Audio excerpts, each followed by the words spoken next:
إنما قولنا لشيء إذا أردناه أن نقول له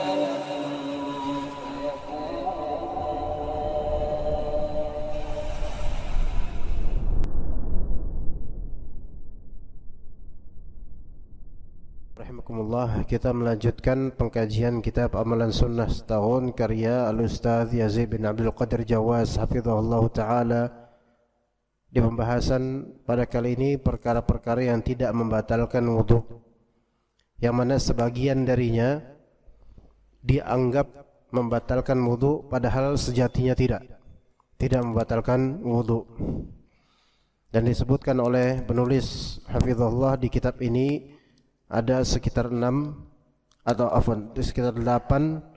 pembatal wudu, 8 pembatal wudu.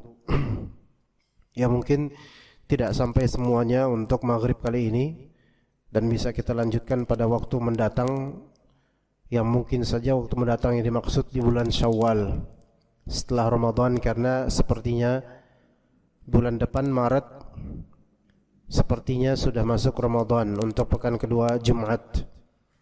Semoga Allah Subhanahu wa taala menjadikan usia kita panjang dan sampai Ramadan sehingga kita bisa beramal saleh dengan izinnya, ridhonya dan rahmatnya. Ada beberapa perkara yang dikira sebagian orang dapat membatalkan wudu, namun setelah dicermati ternyata perkara tersebut tidak membatalkan wudu. Di antaranya yang pertama, menyentuh wanita tanpa syahwat. Ya, menyentuh wanita apabila tidak keluar mani atau madhi dari kemaluannya. Menyentuh wanita tanpa syahwat ini tidak membatalkan wudu. Walaupun antar mazhab dari mazhab fiqih mereka berbeda pendapat, para ulama mazhab dari antar mazhab, sebagiannya berpendapat bahwa saya menyentuh perempuan yang bukan mahram itu membatalkan wudu, kata sebagian. Sebagian lainnya mengatakan menyentuh perempuan baik mahram atau bukan mahram selama bukan istri membatalkan wudu.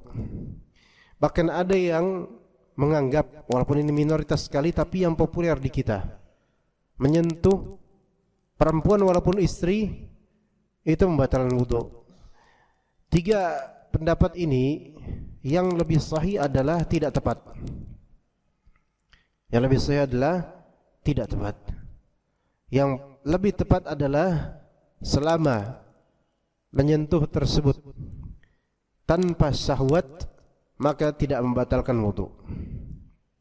Ya, menyentuh tersebut tanpa syahwat maka tidak membatalkan wudu. Ini berdasarkan riwayat dari Aisyah radhiyallahu anha. Beliau bercerita, kuntu anamu baina yaday Rasulillah sallallahu alaihi wasallam wa rijlaya fi qiblatih. Aku pernah tidur di hadapan Rasulullah SAW yang sedang salat malam. Dan di masa itu salat malam gelap. Ya, aku pernah tidur di hadapan Rasulullah SAW yang sedang salat malam, sedang kedua kakiku berada di arah kiblat beliau. Kedua kakinya Aisyah radhiyallahu anha berada di arah kiblat beliau, di area depannya. Fa idza sajada ghamazani, apabila beliau sallallahu alaihi wasallam mau sujud maka beliau pun meraba tubuhku. Fa qabattu rijlai, maka kulipat kedua kakiku. Ya. Fa idza qama basattuhuma, dan apabila beliau telah berdiri kuselonjorkan lagi kedua kakiku. Maka berkata Aisyah radhiyallahu anha, wal buyutu yawma idzin laisa fiha masabih. Ketika itu rumah-rumah tidak mempunyai lampu, gelap. Nah, apalagi jam segitu, seperti jam terakhir, gelap. Apa faedahnya di sini? Apa sisi keselarasan dengan hukum yang tadi kita sebutkan bahwasanya menyentuh perempuan tanpa syahwat tidak membatalkan wudu? Rasulullah SAW lagi salat pun menyentuh istrinya tanpa syahwat. Ya, makanya di sini ghamazani, yaitu beliau meraba kakiku. Ya, meraba kakiku sehingga aku pun kemudian melipat kakiku ketika beliau mau sujud. Ya. Maka ini menunjukkan tidak membatalkan wudu. Ya. Dan juga faedah lainnya, tidak masalah salat kemudian ada istri di dekat kita salat sedang tidur, itu enggak masalah. Tidak masalah. Bahkan kemudian ketika kakinya berada di sejadah kita, itu enggak masalah. Enggak membatalkan salat sama sekali, enggak membatalkan wudu dan enggak membatalkan apapun. Dan ketika mau sujud kemudian kita geser kakinya ke arah yang lebih layak, maka itu enggak ada masalah sama sekali. Ya. Sebagian dari kaum muslimin nih, di Indonesia terutama, berpandangan bahwasanya menyentuh istri apalagi menciumnya langsung batal wudunya. Padahal ada hadis Nabi SAW yang mana beliau sebelum pergi ke masjid beliau mencium istrinya dan beliau tidak berwudu setelah itu kemudian salat di masjid. Ya, ini menunjukkan sampai level mencium istri pun ketika tanpa syahwat, maka itu tidak membatalkan wudu. Kecuali jika mencium dengan adanya gejolak syahwat menuju ke sana, maka ini berpotensi membatalkan wudu. Kita pun bisa bilang berpotensi, belum tentu juga membatalkan wudu, itu pun begitu. Ya. Sampai suatu ketika saya ngisi kajian di kantor di masjid Patra, Jasa Patra. Ya. Selesai kajian, ada seorang bapak yang beliau cerita. Ustaz, antara saya dengan istri saya sendiri itu terjadi perselisihan yang panjang. Masalah apa? Masalah kalau mencium istri atau megangnya setelah wudu itu batal. Kata saya, yaitu kata bapak ini, saya mengikuti mazhab Syafi'i katanya. Saya mengikuti mazhab Syafi'i katanya. Kalau misalnya saya memegang kulit atau mencium istri, batal wudu saya. Sementara istri saya pegang mazhab lain, bahwasanya tidak apa-apa, tidak batal wudunya kalau disentuh atau dipegang istrinya sendiri. Tapi saya tetap saya berpegang dengan mazhab Syafi'i. Maka saya katakan kepada bapak itu, Pak, bahkan mazhab Syafi'i sendiri yang lebih masyhur adalah pandangan mereka mazhab Syafi'i, yaitu batal wudunya jika menyentuh yang bukan mahram. Ini malah bapak ikutin siapa gitu saya bilang. Tapi beliau enggak paham dengan apa yang anda omongin. Tetap aja beliau cerita hal yang berulang. Iya Ustaz, saya tetap berpegang pada mazhab Syafi'i. Enggak Pak, sebentar dulu. Saya sebutkan dalilnya. Rasulullah SAW pernah mencium Aisyah radhiyallahu anha atau sebagian istrinya, dan beliau dalam keadaan berwudu, dalam keadaan setelah wudu, dan kemudian beliau ke masjid tanpa wudu ulang. Nah ini kan berarti sampai level mencium aja Pak enggak batal wudunya. Tapi bapak itu terus mengulang kayak enggak ngerti apa yang anda omongin. Jadi kadang-kadang penanya itu nanya bukan pengen nyari jawaban, tapi curhat pertengkaran dirinya dengan istrinya. Saya katakan malah istri bapak yang benar, enggak ada masalah Pak dengan itu. Iya Ustaz, benar, tapi apa dalilnya Ustaz? Saya sebutkan dalilnya. Masih aja beliau berputar aja di pendapat-pendapat yang mungkin sudah masuk ke hatinya. Maka yang saya adalah tidak batal wudunya.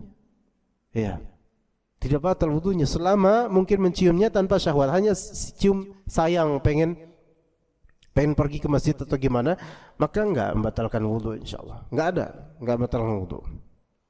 Bahkan di sini penulis hafizahullah beliau mengkaitkan batalnya wudu dengan keluarnya mani atau madhi. Ya gitu. Berarti beliau lebih mengikuti pendapat maksudnya gejolak syahwat, yaitu keluar madhi dari kemaluan, yaitu madhi adalah cairan bening yang sedikit lengket namun lebih tipis daripada mani, yang itu terkeluar ketika terjadi gejolak syahwat. Maka lebih eksklusif lagi ini. Ya, sebagian ulama mengatakan adanya syahwat saja walaupun tanpa keluar madhi itu sudah membatalkan wudu. gitu loh.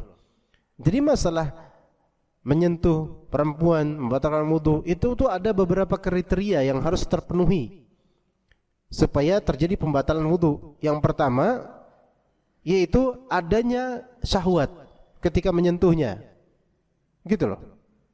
Adanya syahwat ketika menyentuhnya, sehingga sentuhan-sentuhan yang nggak sengaja atau sentuhan-sentuhan sayang tanpa syahwat itu nggak ada masalah. Itu pertama. Kedua, sentuhan tersebut skin to skin, yaitu kulit ke kulit, tanpa penghalang kain. Kalau ternyata menyentuh namun dengan adanya penghalang kain atau sapu tangan atau sarung tangan, maka ini nggak ada masalah sama sekali dari segi pembatalan wudu. Begitu. Ya, dulu waktu kita kecil, kadang saking guru-guru kita atau ustadz-ustadz kita mewanti-wanti supaya jangan menyentuh perempuan sama sekali ketika setelah wudu, nanti batal. Sehingga kadang-kadang murid laki-laki dan murid perempuan setelah mereka wudu ketemu terus sampai jangan sampai kesentuh dengan misalnya gaun atau jilbab atau mukenanya perempuan, karena kesentuh batal wudunya. Ini lebih ekstrim lagi. Ya. Ini harus diralat, ya.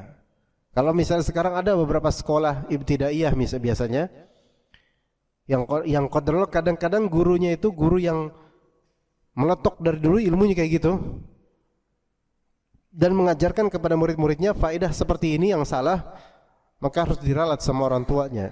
Yang benar adalah membatalkan wudu jika satu, menyentuh dengan adanya hawa nafsu atau syahwat. Yang kedua, kulit dengan kulit. Gitu, kulit dengan kulit. Ya. Seperti itu. Dan yang ketiga, mungkin adanya unsur kesengajaan gitu loh. Ya, itu konsekuensi nomor pertama ya. Kalau dengan syahwat pasti ada unsur kesengajaan. Lah kalau enggak sengaja, ya orang namanya enggak sengaja ya enggak langsung batal, gitu kan? Namanya enggak sengaja. Ya seperti itu, wallahu a'lam. Demikian juga wanita yang menyentuh laki-laki tanpa syahwat tidak batal wudunya. Dari Aisyah radhiyallahu anha, beliau berkata, "Faqadtu an-nabiyya sallallahu alaihi wasallam dzata lailatin faja'altu atlubuhu biyadi fawaqa'at yadi ala qadamayhi wa huma mansubatani wa huwa sajid." Pada suatu malam aku merasa kehilangan Rasulullah SAW. Kok enggak ada di samping gitu kan, dari tempat tidurnya. Ya, kemana nih Rasulullah? Kemudian aku mencarinya dengan tanganku, meraba-raba. Tiba-tiba tanganku menyentuh kedua telapak kaki Rasulullah SAW. Sedang kedua kakinya dalam keadaan ditegakkan ketika beliau sedang sujud. Kan kalau sujud, kaki itu ditegakkan, Pak. Kalau sebagian jemaah ya pas sujud kaki enggak ditegakkan, ya salah. Kemudian diusahakan kaki kanan dengan kaki kiri yang tegak itu rapat, ya, sentuhan. Dan usahakan jari jemarinya menghadap ke kiblat, baik tangan maupun kaki ketika sujud. Nah, beliau raba-raba, oh ketemu kakinya Rasulullah, ternyata lagi sujud, lagi sholat beliau. Nah di sini ada faedah, beberapa faedah. Yang pertama berkaitan dengan tema kita, wanita menyentuh laki-laki tidak serta-merta membatalkan wudu jika tanpa syahwat. Ya, itu satu. Yang kedua, suami hendaknya salat malam sebelum istri. Ya, kalau bisa jangan kebalik, istri duluan, suami baru dibangunin salat malam. Kalau bisa suaminya salat malam duluan, bangunin istri selama tidak haid atau nifas. Mungkin yang tidak baik adalah atau kurang baik adalah entah suami entah istrinya enggak pernah salat malam. Nah ini kurang teladan. Ya. Suami itu pemimpin. Kalau bisa tidur paling terakhir, bangun paling awal. Kira-kira kita gimana? Tidur paling awal, enggak bangun-bangun. Nah ini gimana nih pemimpin? Leader itu enggak gitu. Kalau bos iya mungkin gitu, tapi leader enggak gitu. Pemimpin yang baik seperti Rasulullah SAW. Kalau bisa ngecek semuanya sudah sampai tidur kalau bisa, ya. Namun bangun kalau bisa paling awal, tapi memang kesibukan kita dan kemalasan kita membuat sama-sama enggak bangun. Ya syukur-syukur bagus kalau bangun pas azan subuh, alhamdulillah. Ya enggak, itu bagus tetap, tapi lebih afdol lagi kalau masing-masing salat tahajud dan witir. Baik sendirian maupun kadang-kadang berjamaah maka boleh. Dari dua hadis di atas jelas sekali bahwasanya menyentuh itu sendiri secara zat tidak serta-merta membatalkan wudu. Jadi menyentuh lawan jenis pada asalnya tidak membatalkan wudu. Baru membatalkan wudu jika apa? Jika ada syahwat. Dan juga menyentuhnya kulit dengan kulit. Begitu, ya. Itu yang pertama.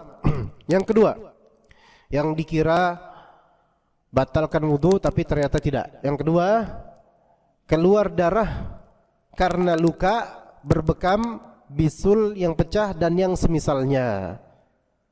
Maka keluar darah karena beberapa hal, luka, bekam, bisul pecah itu tidak membatalkan wudu.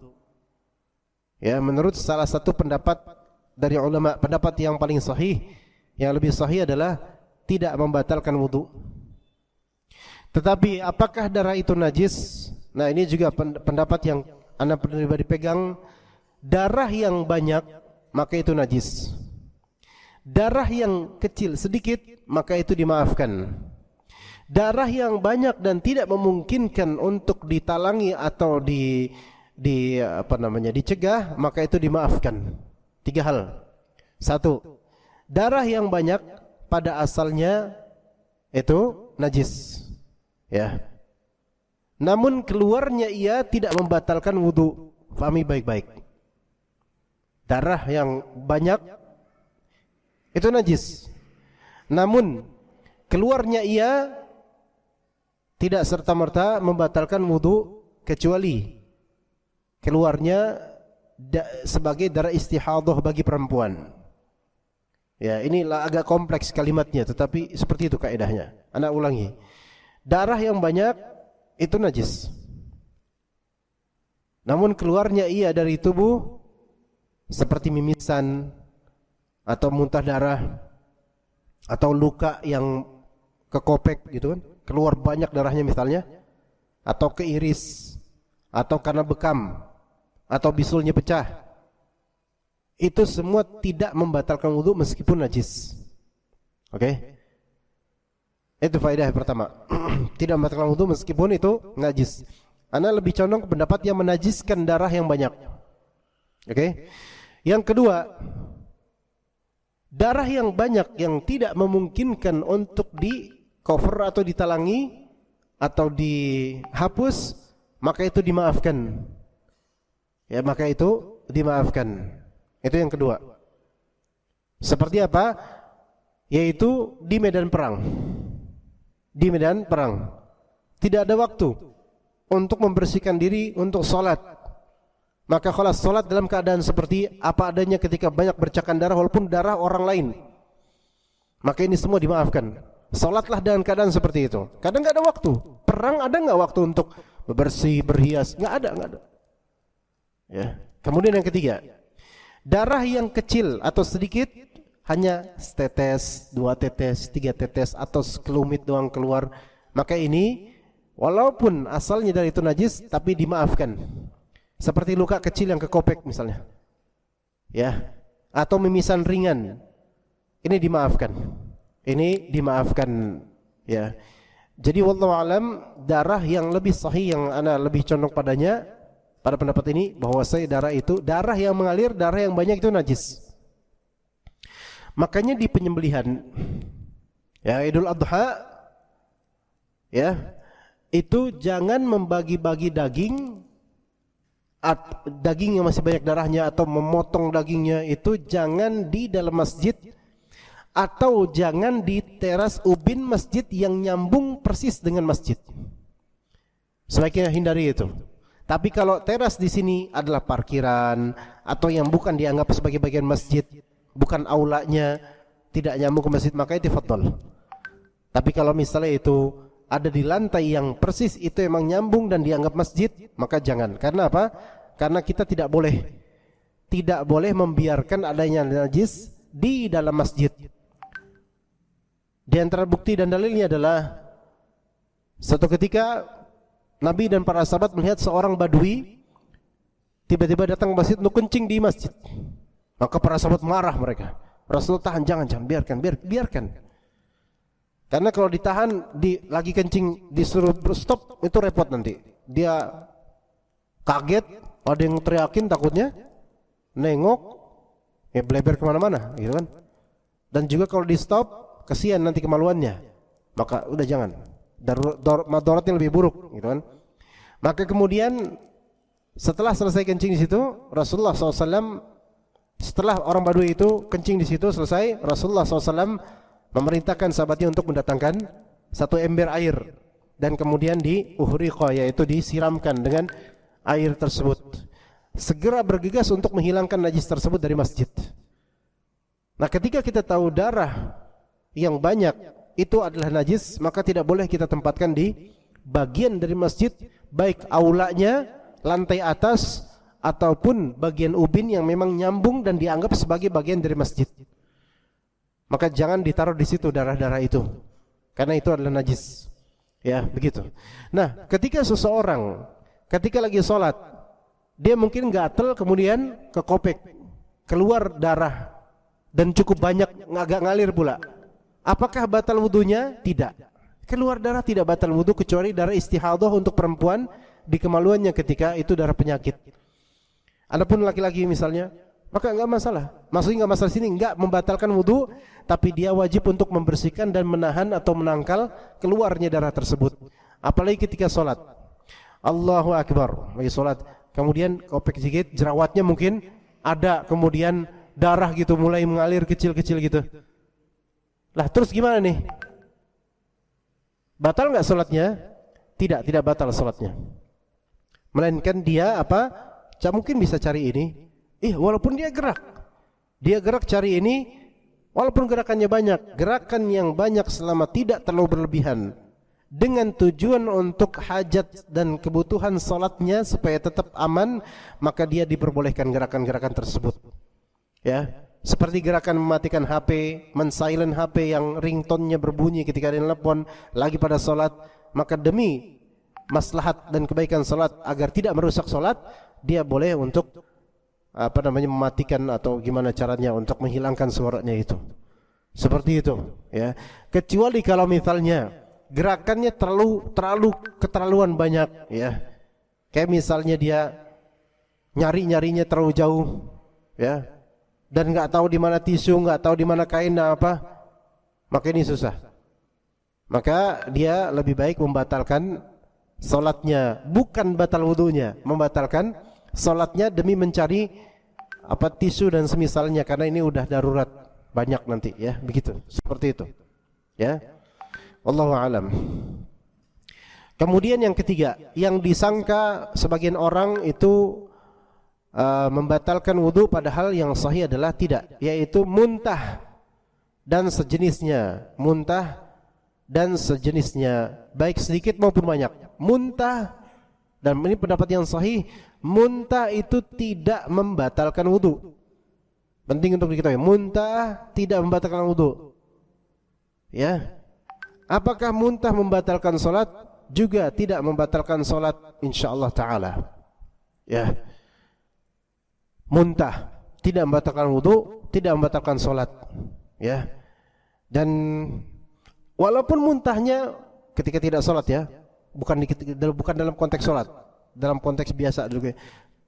Walaupun dia sengaja muntah, maksudnya sengaja dia kobel-kobel bagian dalam mulutnya kemudian gitu muntah, atau dia lagi bersiwak kemudian terlalu dalam kemudian muntah, atau dia sikat gigi terlalu dalam terus muntah, itu tidak batal wudunya, ya, tidak batal wudunya, ya. Adapun ketika puasa, apakah muntah itu batal wudunya? Maka ada dua hukum di sini, sesuai dengan konteksnya masing-masing. Kalau muntahnya natural, artinya natural ini bukan kehendak dia, bukan dia penyebabnya, bukan kesengajaan, bukan cari-cari muntah, maka kalau natural itu tidak batal puasanya. Adapun kata Nabi SAW, wa man istaqa'a, siapa yang, jadi ada dua sisi. Yang pertama dzara'ahul qai, yaitu muntah natural, enggak perlu qada puasa, enggak batal puasanya. Tapi kalau istaqa'a, yaitu dia sengaja nyari-nyari untuk muntah dengan tadi masukin siwak atau masukin sikat gigi dan semisalnya supaya muntah sengaja, ya, maka yang seperti ini batal puasanya. Batal puasanya, sengaja batal puasa, wah muntah gitu kan, sampai keluar tuh makanan gitu kan, batal puasa dia karena sengaja. Namun dengan batalnya puasa karena sengaja muntah, sengaja supaya muntah, ini tidak membolehkan dia untuk makan setelahnya, tetap nggak boleh, karena orang yang sengaja membatalkan puasa Ramadan tanpa udzur itu tidak diberi udzur untuk makan. Orang yang membatalkan puasa Ramadan tanpa udzur tidak diperbolehkan untuk, tidak diberikan udzur untuk makan. Enggak, tetap nggak boleh makan. Tapi puasanya tidak sah. Ya, sehingga dia harus qada di bulan-bulan lain sebagai hukuman buat orang ini. Kecuali kalau orang ini ada udzur seperti sakit yang tidak memungkinkannya untuk puasa, atau dia lagi safar, ya. Begitu, maka dia boleh untuk tidak puasa, untuk buka puasa di siang hari sehingga tidak puasa lagi, makan terus habis itu enggak apa-apa, ada udzur. Taib, jadi muntah dan sedikit dan sejenis muntah baik sedikit maupun banyak itu tidak membatalkan wudu, tidak membatalkan wudu. Karena tidak ada satu dalil sahih pun yang menyatakan wajibnya berwudu karena muntah, enggak ada dalilnya yang sahih. Adapun Ma'dan bin Abi Talha meriwayatkan dari Abu Darda radhiyallahu anhu, kata Abu Darda, anna nabiyya sallallahu alaihi wasallam qa'a fatawadda, bahwa Nabi sallallahu alaihi wasallam muntah lalu berwudu. Lalu Ma'dan bin Abi Talha bertemu Thauban di Masjid Damaskus. Lantas aku menyebutkan hadis itu kepadanya, maka dia Thauban berkata, Abu Darda benar, dan akulah yang menuangkan air wudunya untuk beliau setelah beliau muntah mau wudu. Hadis ini kendati pun sahih, betul sahih, namun tidak menunjukkan wajibnya berwudu karena muntah secara mutlak. Enggak. Rasulullah SAW memang muntah terus wudu, ya udah itu kenyataannya. Tapi itu tidak berarti bahwasanya muntah itu membatalkan wudu, melainkan beliau ya muntah terus wudu, bukan berarti beliau muntah terus menganggap wudunya batal, enggak. Maka di sini katakan hukum asal perbuatan Nabi sallallahu alaihi wasallam yang bersifat syar'i, kalau itu penghikayatan Rasulullah berbuat sesuatu, maka hukum asalnya adalah apa? Sunnah, tidak menunjukkan wajib. Maksimal hal itu menunjukkan, mencontoh beliau dalam hal ini sebagai anjuran, tidak wajib, berarti tidak batal wudunya. Tapi disunnahkan bagi yang muntah untuk wudu kemudian, bukan sebagai wudu wajib, melainkan ya wudu sunnah. Ya. Adapun wajib berwudu harus dengan dalil yang khusus, dan di sini tidak ada dalil yang mewajibkannya. Oleh karena itu, sebagian muhaqqiqin, yaitu sebagian ulama peneliti berpendapat bahwa muntah tidak membatalkan wudu. Di antara mereka adalah Syekhul Islam Ibnu Taimiyah dan lainnya. Ya. Begitu. Jadi muntah tidak membatalkan wudu. Muntah kalau natural tidak membatalkan puasa. Tapi kalau muntah sengaja nyari-nyari dengan menghirup sesuatu sampai muntah sengaja, atau memasukkan sesuatu ke mulut biar muntah sengaja, batal puasanya dan tetap tidak boleh makan, minum, enggak boleh. Melainkan terusin itu puasanya sampai maghrib, dan dia harus qada puasa tersebut, dan dia berdosa sampai dia bertaubat. Yang keempat, yang ada sebagian orang menganggap ini sebagai apa? Sebagai pembatal wudu, padahal tidak. Yaitu tertawa terbahak-bahak di dalam salat maupun di luar salat. Ada yang mengatakan bahwasanya tertawa terbahak-bahak itu membatalkan wudu, dan ini tidak benar. Para ulama bersepakat bahwa tertawa di luar solat tidaklah membatalkan kesucian seseorang dan tidak mewajibkan wudu.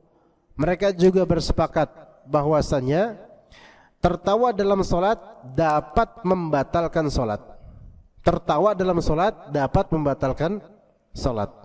Iya, ketawa gitu solat, ketawa. Nah, ketawanya tersebut ketika ada minimal 2 huruf yang keluar dari mulutnya. 2 huruf, ha, ha, ha, ha. 2 huruf, ha, ha. Itu minimal itu udah apa? Batal solatnya.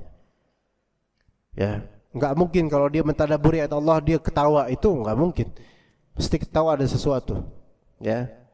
Namun jika itu, wallahu alam, jika itu bukan suatu huruf, bukan 2 huruf, maka dalam mazhab Syafi'i tidak membatalkan salatnya. Misalnya dia kelucuan sesuatu atau apa, anak kecil di depannya mungkin ngelucu atau apa gitu kan, kemudian dia mengeluarkan suara yang gitu, itu bukan huruf. Ya, itu bukan huruf. Kalau mengacu pada kaidah mazhab Syafi'i, maka apa? Itu tidak membatalkan salatnya karena itu bukan berupa huruf. Tapi tetap ini mengkhawatirkan, ya, karena orang ini ngapa ketawa gitu kan. Ya ketawa karena ada yang lucu mungkin, ya taib. Tapi ini kan orang berarti main-main dalam salatnya. Ya, maka hendaknya dia kalau lihat anak kecil di depannya itu ngelawak misalnya, ya, kemudian dia melihat itu takut ketawa, tutup aja matanya. Tutup aja matanya. Dan boleh dia mengisyaratkan kepada anak itu untuk jangan ngelawak di lagi sholat gitu. Ya, misalnya dia lagi sholat, soft depan bawa anak, joget-joget, lucu lagi joget-jogetnya, omelin, berikan isyarat, boleh. Karena ini untuk maslahat dan hajat sholat kita supaya stabil. Gitu. Anak itu supaya paham, oh dia omelin, gitu misalnya. Ya gitu ya.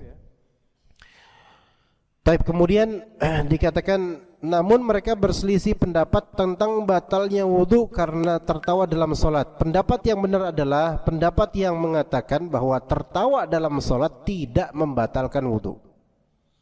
Ini pendapat Imam Syafi'i, Malik, Ahmad, Ishaq dan Abu Thawr. Pendapat ini berdasarkan hadis dari Jabir secara mauquf bahwa ia ditanya tentang seseorang yang tertawa dalam solatnya, maka ia menjawab, ia mengulangi salatnya dan tidak mengulangi wudunya. Wudunya enggak batal, salatnya bisa batal karena mungkin ketawanya ketawa yang bersuara dengan adanya huruf-huruf.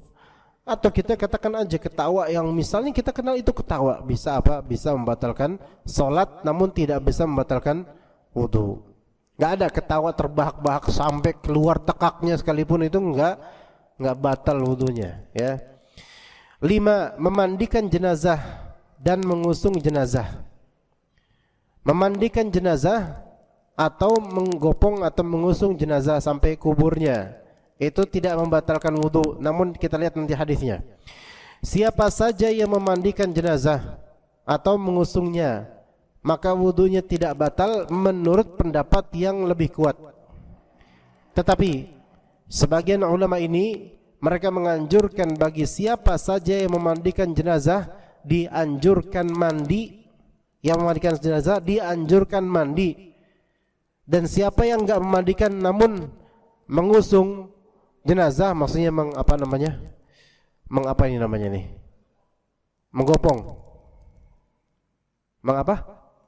menggotong jenazah, maka ini dianjurkan berwudu. Kalau dia enggak memandikan, kan biasanya yang mandiin beda, yang menggotong beda lagi, ya, beda. Adapun yang ngelayat atau mengiringi itu yang enggak ada masalah itu. Enggak mandi, enggak juga wudu, ya, enggak masalah. Tapi yang menggotong atau yang memasukkan ke dalam, nah itu dianjurkan wudu nanti setelah selesai itu. Dan setelah selesai menggotong atau memasukkan ke mayit ke dalam. Dan memasukkan mayit ke dalam itu orang yang malamnya melakukan hubungan jima dengan istrinya, dia tidak boleh melakukan prosesi pemasukan mayit ke liang kuburnya, enggak. Paham enggak aja? Yang ada di misalnya ada di dalam di garapan tanah yang dikubur itu, misalnya 2 atau 3 orang kan masuk ke dalam tuh untuk menerima jenazah itu. Itu 3 orang itu harus bersih. Tadi malam yang tidak melakukan hubungan jima dengan istrinya. Ya begitu. Adapun yang tadi malam jima dengan istrinya, walaupun itu mayit adalah bapaknya sendiri, maka enggak boleh. Dia enggak involve di situ. Ya, dia enggak involve di situ, di dalam di tempat kuburnya itu. Biar orang lain aja yang tadi malam enggak melakukan apa-apa dengan istrinya. Ya begitu. Baik, kembali ke yang tadi. Sebagian ulama menganjurkan bagi siapa saja yang memandikan jenazah, yang mandiin jenazah, anjurkan nanti mandi. Tapi ini tidak wajib, karena memandikan jenazah tidak membatalkan wudu. Memandikan jenazah tidak membatalkan wudu. Ya, mengusung, menggotong, menyerahkan jenazah ke liang lahat juga tidak membatalkan wudu. Namun dianjurkan untuk berwudu nantinya, tapi tidak membatalkan wudu. Kata Nabi SAW, man ghassala mayyitan falyaghtasil. Barang siapa memandikan jenazah, hendaklah ia mandi. Bukan wajib, tapi dianjurkan, karena memandikan jenazah tidak membatalkan wudu. Kalau ditanya, lah kan namanya mandi jenazah, otomatis kan afwan kita kan akan megang apa namanya, mungkin kemaluan mayit, dan juga kan biasanya afwan keluar kotoran-kotoran dari belakang, dari duburnya, tinja-tinja kan kesentuh tuh oleh kita, lah itu kan najis, ya. Maka jawaban kita tetap tidak batal wudunya. Jawaban kita pertama, biasanya mandi jenazah pasti biasanya pakai sarung tangan, ya enggak? Biasanya ya. Tapi kalau zaman dulu enggak ya. Ya enggak, Pak? Pakai sarung tangan kan? Pakai sarung tangan khusus ya. Itu pertama, sehingga enggak bersentuhan langsung kan? Yang kena najisnya itu biasanya sarung tangannya, bukan tangannya langsung. Itu satu. Katakanlah enggak pakai sarung tangan. Katakanlah enggak pakai sarung tangan, menyentuh tinja-tinjanya mayit misalnya. Tersentuh gitu, kena. Najis, memang najis ya. Ketahuilah kaidahnya adalah bersentuhan dengan najis itu tidak membatalkan wudu. Bersentuhan dengan najis itu tidak serta-merta membatalkan wudu. Keluar najis dari tubuh, sebagian membatalkan wudu, sebagian tidak. Pahami baik-baik.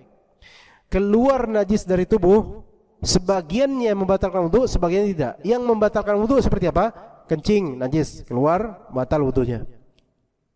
Madhi najis, keluar batal wudunya. Ya. Wadi pun begitu. Darah istihadah bagi perempuan. Kemudian juga BAB batal wudunya. Atau keluar darah dari kemaluan depan atau ke belakang, batal wudunya. Itu. Adapun najis lain seperti muntah darah, mimisan, dari luka keluar darah, itu tidak membatalkan wudu. Bedakan. Ini yang keluar najis dari tubuh kita. Adapun bersentuhan dengan najis eksternal ke tubuh kita, bersentuhan itu secara mutlak tidak membatalkan wudu. Tidak membatalkan wudu. Kalau misalnya antum lagi jalan, kepleset, kecebur di septic tank, bahkan tenggelam di situ, berenang pula, apakah kemudian antum batal wudunya? Enggak batal wudunya. Kalau enggak percaya, lakukan itu. Enggak batal wudunya. Ya mandi ya haruslah, karena kan ini kan najis semua. Mandi, ganti baju wajib. Cuman itu tidak melazimkan batal wudu. Ingat, bersentuhan dengan najis eksternal itu tidak membatalkan wudu sama sekali, walaupun ekstrim. Udah azan aja. Ya udah, kalau 1 menit lagi ya udah. Anda cuma bisa sampai Isya doang, karena ini malamnya malam yang Masya Allah, Isya lebih malam. dan juga nanti jam 8 lewat juga harus ada isi kajian Zoom, jadi Anda hanya bisa sampai Isya. Ya, kita berarti sudah mendapatkan sekitar 5 ya. Wa man hamalahu falyatawadda, barang siapa mengusung jenazah hendaklah dia berwudu. Jadi sama sekali ini dalil tidak menunjukkan batalnya wudu gara-gara mandiin mayit atau mengusung mayit. Ya, itu intinya. Jadi sudah kita pahami dari 5 ini. Insyaallah pada pertemuan mendatang nomor 6 sampai 8 kita bahas dengan tema yang serupa dengan hari ini mungkin di bulan April mungkin insyaallah taala. Sallallahu ala nabiyina Muhammad wa ala alihi washabihi ajmain. Terima kasih kedatangan antum sekalian. Barakallahu fikum jami'an. Subhanakallahumma bihamdika asyhadu an la ilaha illa anta astaghfiruka wa atubu ilaik. Wassalamualaikum warahmatullahi